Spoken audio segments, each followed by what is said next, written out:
Vous êtes nombreux devant au poste de téléviseur ce soir en train de suivre Canal Futur Télévision. Mesdames et messieurs, bienvenue dans cette émission Rouge-Blanc qui reçoit pour vous aujourd'hui Jean-Pierre Bemanga. Il est secrétaire général adjoint de l'Union pour la Nation congolaise, parti cher à Vital Kamerhe. Avec lui, sur ces plateaux, nous allons réfléchir, analyser les questions liées à l'actualité politique de notre pays, la RDC, mais aussi quelques questions liées à l'actualité politique de l'Union pour la Nation congolaise sont partis. Alors sans plus tarder, j'ai dit bonsoir Jean-Pierre Bemanga et bienvenue sur ces plateaux.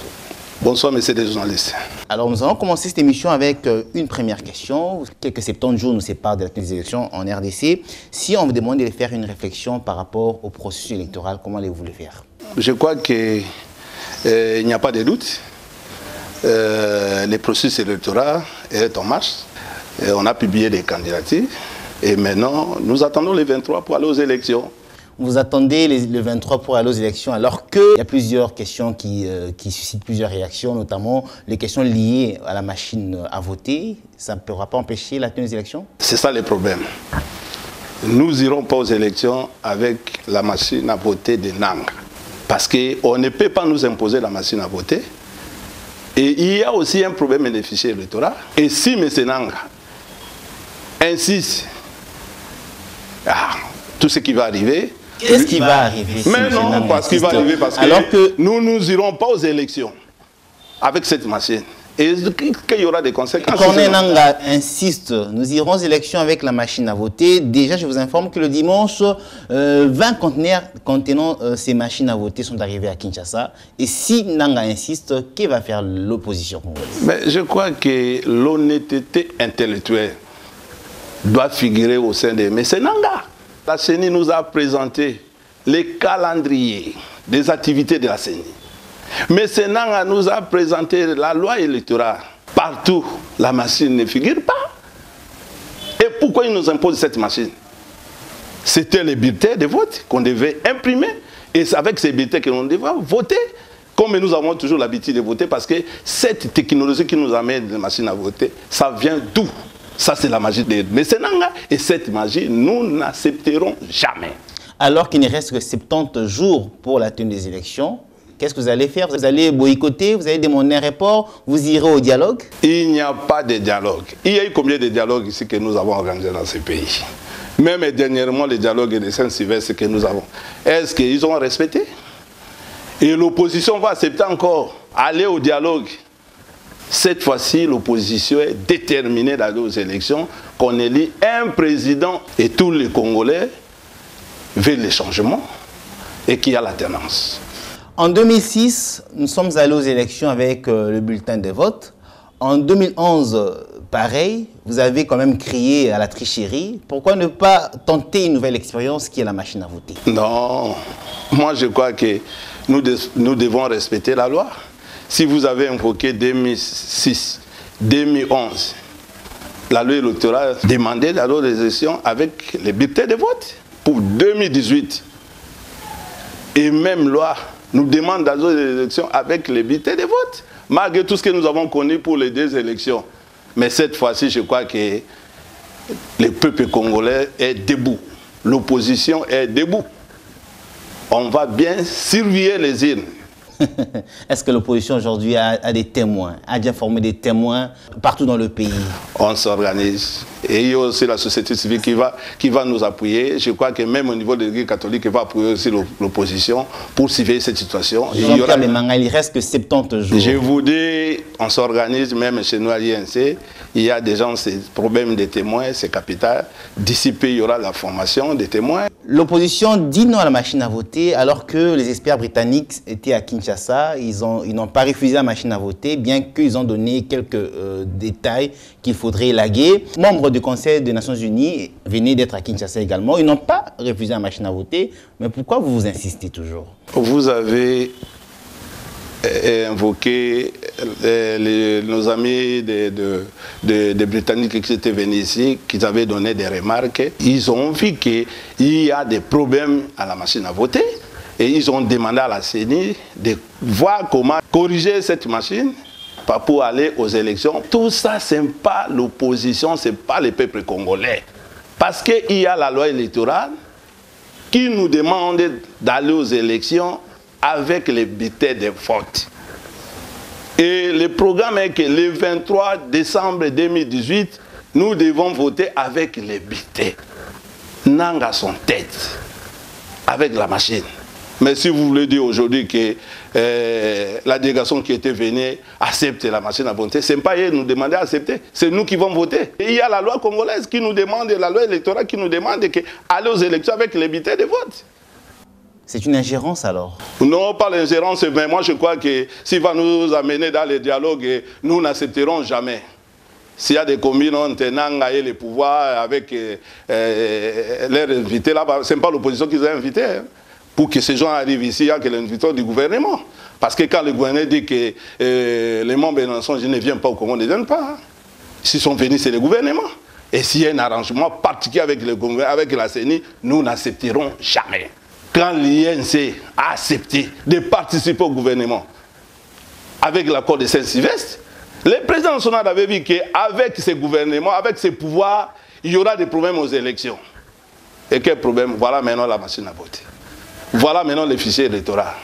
Ils nous avons demandé de quitter le gouvernement. L'INC avait quitté le gouvernement. Moi qui vous parle, j'étais au ministère du budget. Et j'avais démissionné avec l'ordre du président national, l'autorité morale, Vital Kamerhe, le pacificateur. J'ai accepté. Et maintenant, je suis dans les partis où je suis en train de travailler dans les comptes d'INC en ma qualité de secrétaire général adjoint, espace Équateur. Jean-Pierre Bemanga, tu as lingala tu beta masola candidature commune opposition. Banda bosala ki makele le 29 septembre wa André Pelikamo pe la linango.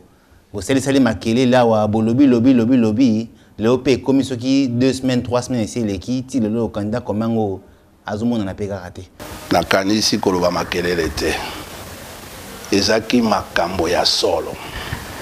O ba congolais bana mboka ya opposition bakutanaki le 29 septembre na meeting de niveau ya bana kuna Kasavubu to lobela makambo mibale ezaki likambo machine à voter et puis na likambo ya fichier électoral mais zanga kite to beta c'était pour na likambo ya candidat commun oyokaki bapesaki leader moko maloba. Et moi, Namboka, Jean-Pierre Bemba, alobaki kalamingi te ba leader nyonso bakosangana pour que babimisa candidat commun moko. Mais oui, tout ça kozila, eza likambo tozo kene malembe parce que c'est pas facile. Lelo ba opposant o bazala ki na kati ya masolo, o ba bandi, bo marché ya ba catholique, o ba bwakeli bato ba gaz lacrymogène.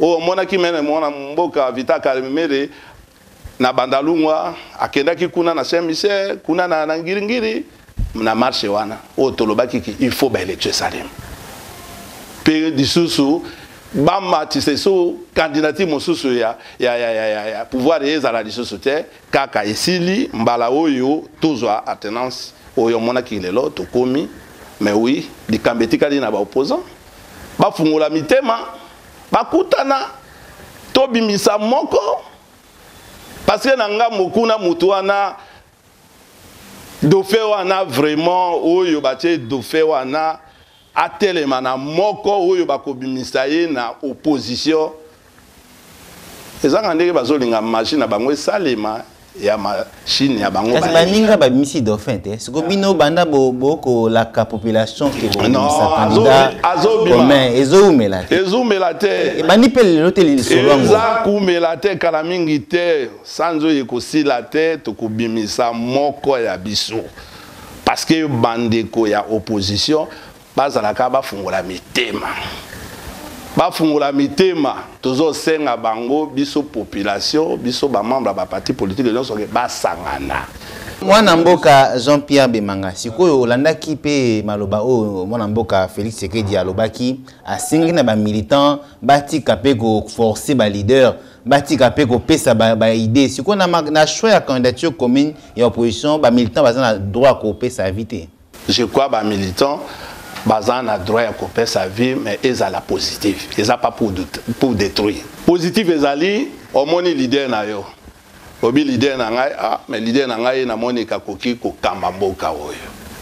L'idée nanga asala musala boy ayebi Congo toloba te il faut tous ala bosembo ezala na biso olobi oui kende tuna baninga na ba pona yo obi l'idée nanga na moni yokoki na note wana biso ba militant okoki na note zilana no mbulu ekoya okutia libaya pe bakovote yo metikela kingani na ba te pour batikela kaka président nanga ya soué nanga batikela président nanga Vital Kamerhe po azana nyonso na mutu ayebi Congo bien grand leader na niveau ya Kivu grand leader awa na Kisasa n'Équateur kolobate depuis ndeko na champion bien mabakangi ça dit Équateur nyo César ba ko Vital Kamerhe et puis okomona ke mboke kotambola bien mais yo za kaka militant oyebisaka président na yo oza danger koka okosala mais tala si mozongi pesa donc tant ndeko Félix Azolo a appelé sa message wana selon yo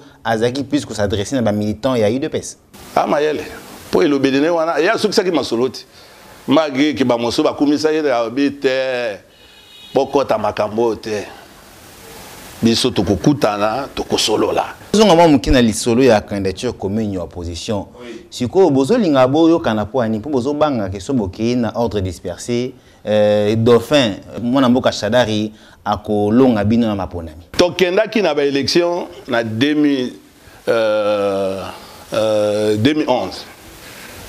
omonaki ndenge tokendaki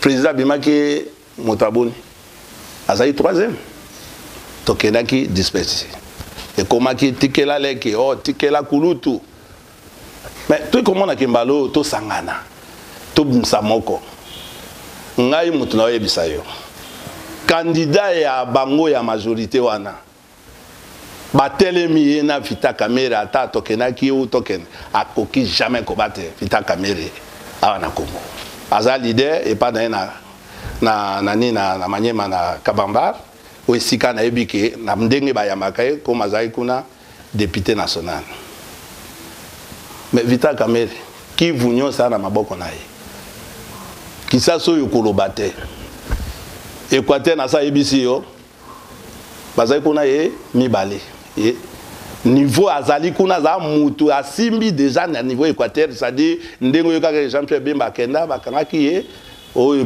basalaki kindoki na bango bakangela biso akendaki mais ye wana nzambe na bolingo na abimi mais Équateur Vital Kamerhe partis implantés partout na bandu nukolobate na niveau ya province orientale kolobate il y a un César implanté partout et là il y a partis implantés président national asolagana ba membre na bango mikolonyoso attaque na mikolonyoso te téléphone comme pas biso ba interfédéraux batonyoso base nyonso eza kuna numéro nango ezali na secrétaire général ezali pas président national abenga ka basola mikolonyoso tozo banga bango te bango bazo banga biso yango na bazo linga tokene na machine to mona ki boké ko sala meeting na triomphal awa ba mesu batongi bino balobi triomphal etondaki te est-ce que population congolaise azana sima opposition papa mais population congolaise soka azana sima opposition te azana na sima ya nani batongaki bino batongi biso te wana badongola miso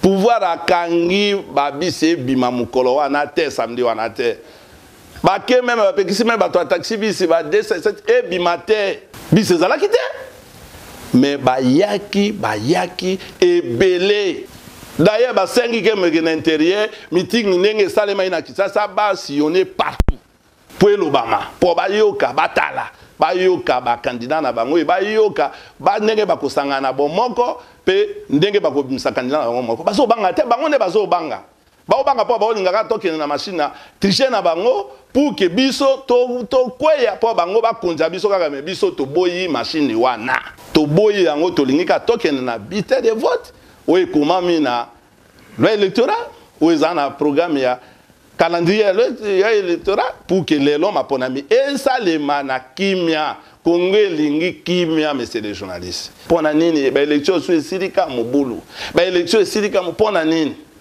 to lingi yango te ozolo bilanga yo ba technicien ba yaki o ba expert ba yaki ba expert wana to boyite ba ebi informatique ba ebi machine mais mukanda oyo toze umema biso na ba élection esengi machine wana te esengi nebete ba mo etikali sokumbi mibale ou bien ndambo basala bité tokene na maponami.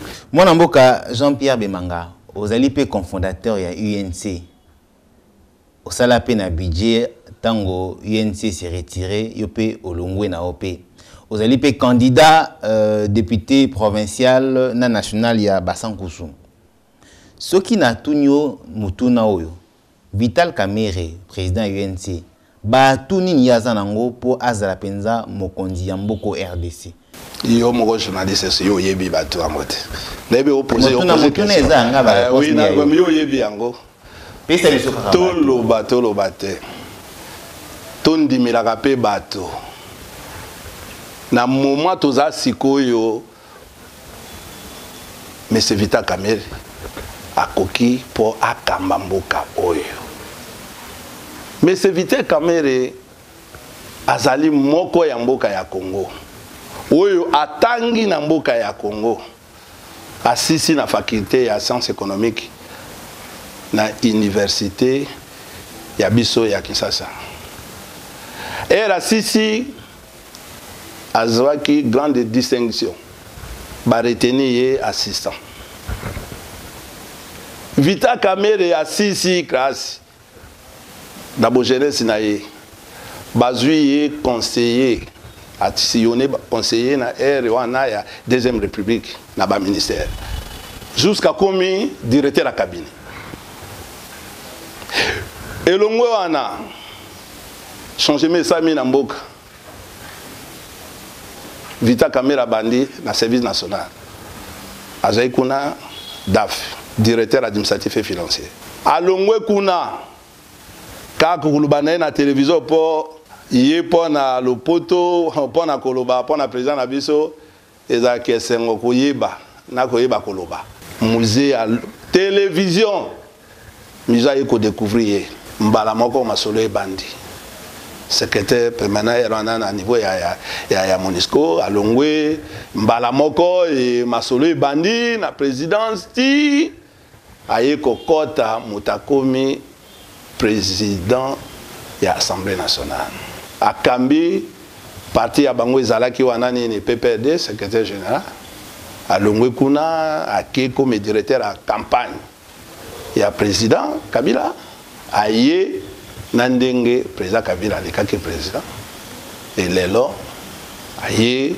kokota akomi mutu oyo koloba lelo ndenge ba président nyonso Assemblée nationale baleka balelaka Vital Kamerhe atika ba mosusu kuna ba salaire etikalaki kuna tisikoyo ba mosusu bakoka kutu ko bakisa te parce que balelaka Vital Kamerhe na niveau tozali oyebi compétence à moto oyebi balangi oyo nyonso alobaka kelelo so akomi ozomona ndenga alobaka na yebisaki balangi mosusu alobaka na campagne mona nenga obando oloba balangi wana aza un grand leader un visionnaire Vital Kamerhe na yese na akokani na nani toloba te na yese ndengo mona ka komi sikona Kivu o ana grand Kivu mutu nani o ya kokani na Vital Kamerhe na Kisasa oyo kanga ndenge alinga toujours kimia mobule bima minga wana Kisasa atia kimia era zaki na makambo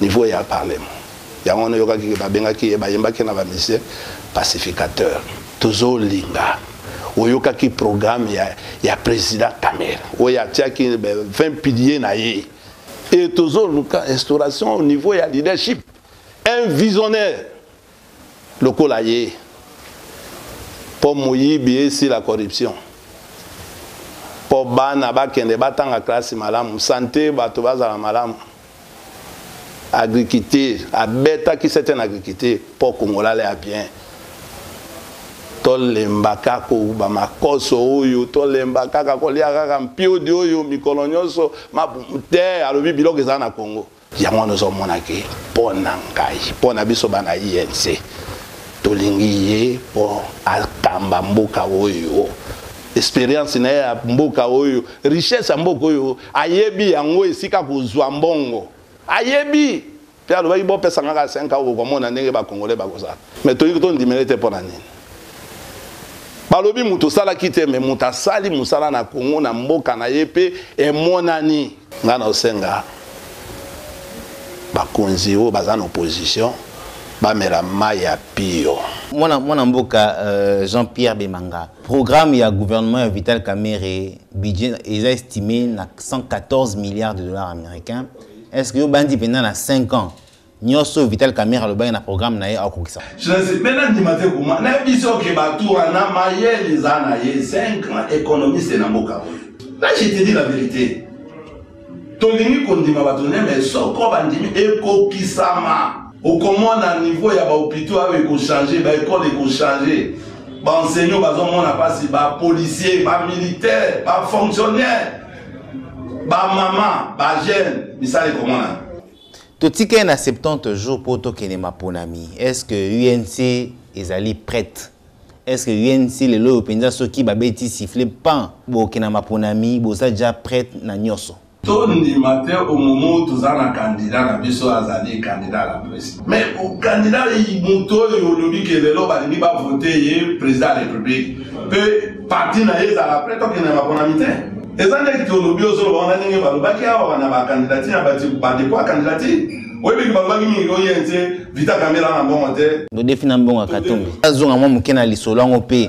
Et banaki pe boni bo defam bon ya Moïse Katumbi mwana mboka Jean-Pierre Bemanga 100 000 abatu Vital Kamerhe a défait sur la télévision moi ya moto amoni ni wana na yo sala publicité pa matin mawa na posa na tanga moto yebi yango mawa na ye Vital Kamerhe c'est monsieur bien organisé beko defa 100 000 $ abatu Moïse Katumbi mais tala ka mbongo wa ke no defa 100 000 $.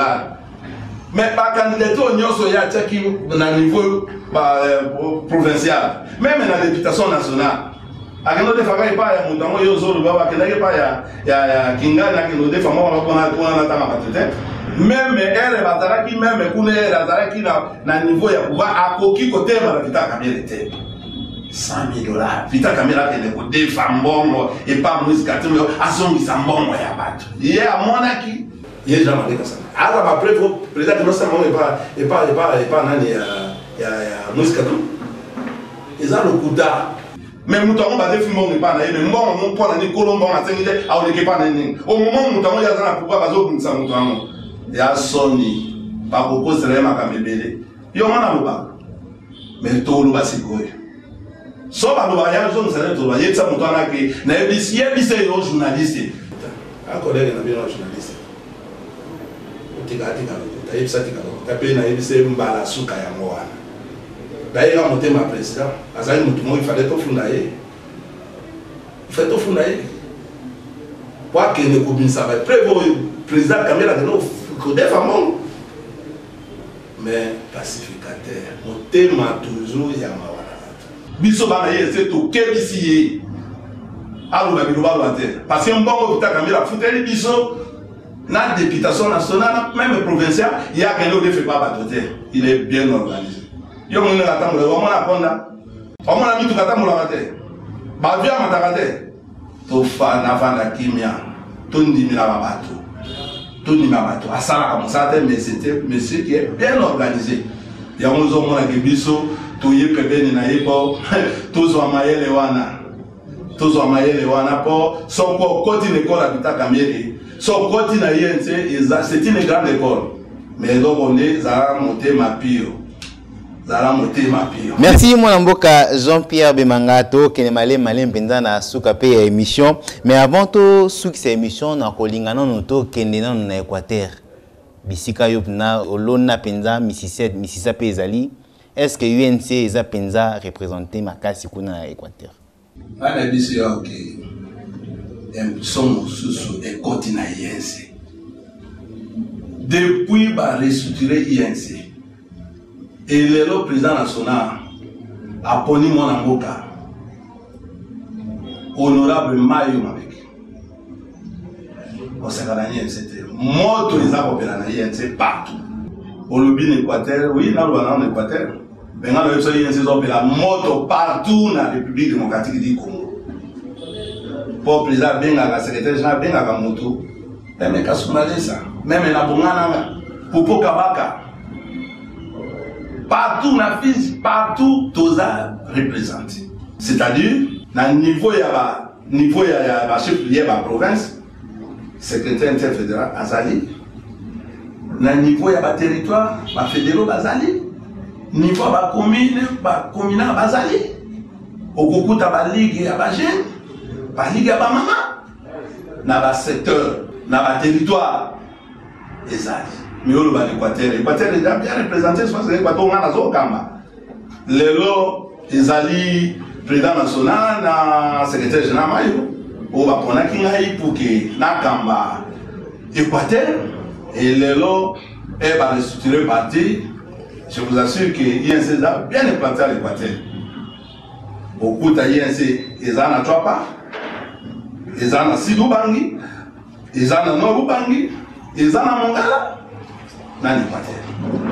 Et on a les lois dans le niveau, il y a pas sans Kolobater, mais ils ont été, mais oui, puis parce que nous écoutons cathédrale, nouvelle cathédrale, il y a pas sans Pierre de Paul. Invité même le président et invité même toi qui est dans le niveau de ça, on a pas baby qui il y a une mort des arbres dans la salle. Il y a un autre dans le niveau des arbres, il y a un président national, ce qu'on a vu dans le programme national, mais peut-être qu'il y a un autre qui nous représenté, pour y être gros en là. Mais lui, il y a des mois en terre. Merci beaucoup, Mwanamboka Jean-Pierre Bemanga, Tokoum Penza pe Nasuka Penza. Il y a émission Rouge Blanc, émission Penza et Lubaka Mingi Marambotali, Union pour la Nation Congolaise. Parti, il y a Mwanamboka Vital Kamere, Liloba Moko Yasuka, Boni Santé à parti, candidature na nationale et provinciale, na Bassan Roussou, pour tout ce qui est émission. Niveau ya parti. Il y a un César qui toque. L'implantation à partir de Salemi, il y a quelques mois, tous alliés bien implantés partout. Et les lots, aux hommes, dans le niveau, il y a l'Équateur, quand il y a des gens qui ont, nous avons les Kamalamou, la province qui toque, tous ont c'est Nagaka, Banaye, c'est tous à la Bomoko. Banaye, c'est tous à la derrière, président de la Bissovita Kabir. Nzambe abatelaye. Opposition, mabaki sisa motema ba pona candidat commun. O batambola bana komona ye alimbisa bangoka. Nzama batela biso, abatela yente, pour ça na kaka échange. Mais ça les matoke ne mapona mina kimia. Asengi na en tout cas mona mboka nanga comme atia kimia na seni mapona mi ça les makimia. Atika likamwana machina boteza danger public. Merci beaucoup, Mwanamboka Jean-Pierre Bemanga, secrétaire général adjoint à UNC Espace Équateur. Bandeko Balandi, Tokomi Nasuka émission. Vous étiez nombreux à nous suivre ce soir sur Canal Future Télévision. Merci de votre attention. On se retrouve prochainement pour un nouveau numéro de cette émission Rouge Blanc. Au revoir.